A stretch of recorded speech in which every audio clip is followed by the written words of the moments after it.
एक अपना तरीका होगा और वो सबसे बेस्ट होता है, वो सबसे बेस्ट होता है। ना मेरा तरीका काम आएगा, ना किसी और मेरे साथी विद्वान साथी का काम आएगा, आपका वही तरीका काम आएगा जो आपको अपना डेवलप करोगे। इसलिए मैं हमेशा कहता हूँ कि आत्मद्वीपो भव, जैसा कि महात्मा बुद्ध कहते थे, जैसे एक गाड़ी चलाने जैसा। मैं अगर YouTube पे जाके सीखता हूँ कि हाउ टू ड्राइव, अब कार सीखने के लिए मुझे कार में बैठना पड़ेगा। कोई भी चीज़ सीखनी है तो मुझे वो खुद को करनी पड़ेगी, तब वो मेरी शैली बाहर आएगी।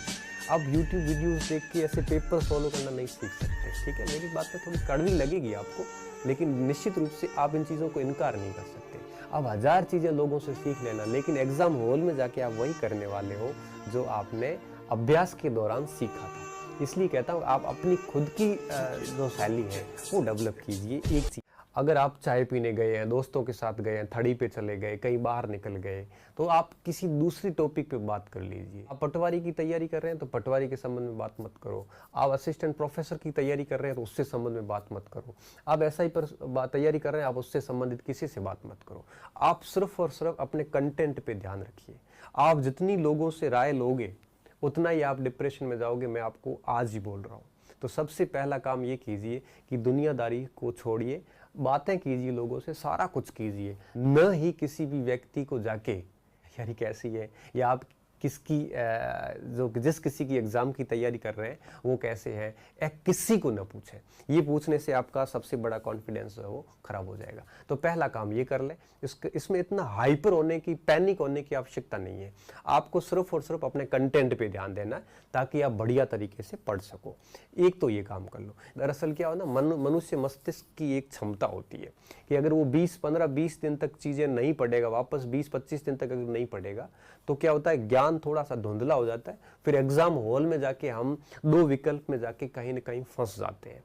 तो ऐसी स्थिति में क्या होता है कि हम अगर लेटेस्ट थोड़ा सारा पढ़ लेते हैं तो कंफ्यूजन नहीं होता है। वो 2 चीजें फेस करनी पड़ सकती जब सिलेबस पढ़ोगे। पहली समस्या ये आएगी कि आपको ये लगेगा कि मुझे कुछ भी याद नहीं है, और दूसरा आपको ये लगेगा कि मैंने कुछ पढ़ा ही नहीं है, क्योंकि व्यक्ति को अपनी कमियां बहुत लास्ट में नजर आती है। जब भी कभी हम कोई स्पोर्ट्स हो या कोई भी चीज हो, जब हम सबसे लास्ट में जाते हैं ना, अंतिम क्षणों में, तब हमें हमारी कमियां नजर आनी शुरू होती है। तो जब कमी नजर आती है तभी हम उसके ऊपर परफॉर्मेंस करते हैं। तो ऐसी स्थिति में अगर अभी आपको ऐसा लगता है कि भाई मुझे कुछ नहीं आ रहा, या मैं कुछ कर नहीं पा रहा हूँ, या मुझे कुछ भी याद नहीं है, तो देखो इससे डरने की आवश्यकता नहीं है स्टूडेंट। ये एक्चुअली में क्या होता है, ये ह्यूमन नेचर है, ये सभी के साथ होता है। ये आपके साथ भी होगा, मेरे साथ भी हुआ था, और सारे दोस्तों के साथ में होता है। सब जब भी लास्ट टाइम आता तब यही लगता है कि मुझे कुछ नहीं आता। और इससे बचने का एक ही तरीका होता है, जब भी ऐसा लगे कि मुझे कुछ भी नहीं आ रहा या मैंने कुछ भी नहीं पढ़ा, उसमें कोई भी आप प्रैक्टिस सेट लीजिए और उसमें से अगर 10-15 सवाल आप सॉल्व कीजिए। जब 10-15 साल सॉल्व करोगे तब आपको लगेगा कि नहीं यार मुझे आ तो रहा है, तो उससे क्या कॉन्फिडेंस थोड़ा सा वापस ठीक हो जाएगा। तो बेहतरीन ये होगा कि आप क्या करो, इन चीज़ों के बारे में अगर आपको ये लगता है कि मुझे याद नहीं है या मैंने कुछ भी नहीं पढ़ा है, तो निश्चित रूप से आप है वो 10-20 सवाल 50 सवाल डेली सॉल्व करोगे किसी भी अभ्यास पुस्तिका से, तो वापस कॉन्फिडेंस आ जाएगा। और ये चीज़ें होती है। हमें दरअसल क्या होता है, जब भी कोई सवाल पूछता है और एकदम से उत्तर नहीं निकलता है तो हम डर जाते हैं कि मेरे को कुछ भी नहीं आ रहा है। देखो एक सामान्य सा पढ़ाई का रूल्स है, जब चीज़ें 7-8 बार नज़रों के सामने से ढंग से निकलती है ना, उत्तर मुंह से तभी बाहर निकलता है बिना ऑप्शन के। अगर आपको उत्तर नहीं निकल रहा है तो इसका मतलब है कि आपने कम पढ़ा है थोड़ा सा।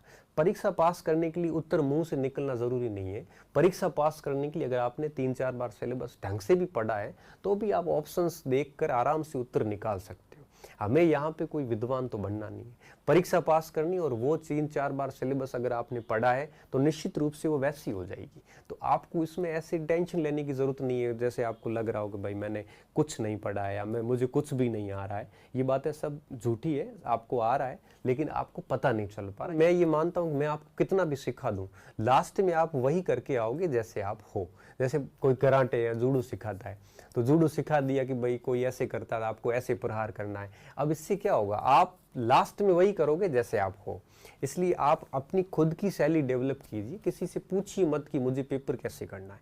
मेरा ये मानना है कि अगर आप अभ्यास करोगे तो आपकी खुद की एक शैली निखर कर सामने आएगी, वो बेस्ट होगी। मैं आपको बताऊं ऐसे पेपर करो या कोई और बताए कि ऐसे पेपर करो, इससे कुछ नहीं होगा। हम कितना भी बता देंगे ना, कोई उससे आपके अंदर इंप्रूवमेंट नहीं आएगा। परीक्षा हॉल में आप ऐसा ही व्यवहार करोगे जैसे आप मौलिक रूप से हो। इससे बेहतर ये होता है कि आप किसी से ये मत पूछो कि मुझे कैसे करना है, क्या करना है।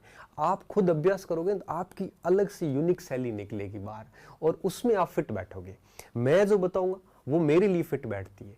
आप जो अपनी शैली डेवलप करोगे ना, वो आपके लिए फिट बैठेगी। मैं कहूँ कि आप पेपर है वो कई राउंड में करो, कुछ भी नहीं होता। परीक्षा हॉल में कुछ भी चीजें याद नहीं आती है। परीक्षा हॉल के अंदर जो है ये ऐसी चीजें दिमाग में नहीं आती कि मैं पहला राउंड करूं या दूसरा राउंड करूं, तीसरा राउंड करूं, कुछ भी नहीं होता है। आप जो है वो बस अपनी मेहनत करते जाइए और पेपर कंटिन्यू करते जाइए। पेपर जितने आप कंटिन्यू दोगे तो डेफिनेटली क्या होगा कि आप जो है वो अपनी एक शैली डेवलप कर लोगे, और अपनी शैली अगर डेवलप हो गई तो डेफिनेटली फिर क्या होगा, फिर आपका एक अपना तरीका होगा, और वो सबसे बेस्ट होता है। वो सबसे बेस्ट होता है। ना मेरा तरीका काम आएगा, ना किसी और मेरे साथी विद्वान साथी का काम आएगा। आपका वही तरीका काम आएगा जो आपको अपना डेवलप करोगे। इसलिए मैं हमेशा कहता हूँ कि आत्मद्वीप भव, जैसा कि महात्मा बुद्ध कहते थे, आपकी खुद की शैली डेवलप कीजिए। आपकी खुद की जो शैली होगी ना, अब जैसे एक गाड़ी चलाने जैसा, मैं अगर यूट्यूब पे जाके सीखता हूँ कि हाउ टू ड्राइव, अब कार सीखने के लिए मुझे कार में बैठना पड़ेगा। कोई भी चीज सीखनी है तो मुझे वो खुद को करनी पड़ेगी, तब वो मेरी शैली बाहर आएगी। अब YouTube वीडियोस देख के ऐसे पेपर सॉल्व करना नहीं सीख सकते, ठीक है। मेरी बातें थोड़ी कड़वी लगेगी आपको, लेकिन निश्चित रूप से आप इन चीजों को इनकार नहीं कर सकते। अब 1000 चीजें लोगों से सीख लेना, लेकिन एग्जाम हॉल में जाके आप वही करने वाले हो जो आपने अभ्यास के दौरान सीखा था। इसलिए कहता हूँ आप अपनी खुद की जो शैली है वो डेवलप कीजिए। एक चीज ये,